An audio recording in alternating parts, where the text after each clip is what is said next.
আসসালামু আলাইকুম এভরিওয়ান, কেমন আছেন সবাই? আশা করি সকলেই ভালো আছেন। তো আমার নতুন একটা ভিডিওতে আপনাদের সকলকে স্বাগতম। তো সকাল সকাল বেরিয়ে পড়লাম খেলার উদ্দেশ্যে। এখন আমরা খেলতে যাব উমেদ আলী মাঠে খেলার জন্য। তো চলে আসলাম উমেদ আলী মাঠে। এখানে আমরা রয়্যাল ভার্সেস আজাদ এখন খেলা হবে। তো খেলা শুরু হয়ে গেল এখন। তো রয়্যালও অনেক ভালো খেলতেছে, আমরা অনেক ভালো খেলতেছি। খেলাটা প্রায় ড্র হয়ে যায়। তারপর আমরা চলে আসি সার্কিট হাউস মাঠের ভিতরে। এখানে একটু আড্ডা দেবো, গোসল করবো, তারপর দেন বাসায় যাব। তো এখানে সবাই ঘোরাঘুরি করতেছিলাম, দেখতেছিলাম এখানে অনেক মানুষ খেলতেছে। তারপর আমরা সার্কিট হাউসের ভিতরে চলে গেলাম। ভিতরে যে এখন আড্ডা দিব, তারপর আমরা গোসল করার জন্য নদীর কাছে যাব। তো আড্ডা দেওয়া শেষ হলে এখানে দেখেন কত কত মানুষ আসছে, বাজার করার জন্য সবাই আসছে।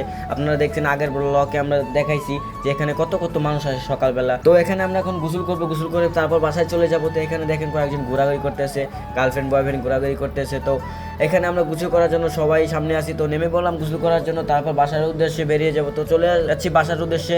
তো এখন আমরা সবাই বাসায় চলে যাব। তো মাসুদ ভাই দুষ্টামি করতেছিল, এখন আমরা সবাই বাসায় চলে যাব। তো আজকের মতো ব্লগটা এই পর্যন্ত, দেখা হবে পরবর্তী কোনো ভিডিওতে। ততক্ষণ পর্যন্ত সবাই ভালো থাকুন, সুস্থ থাকুন।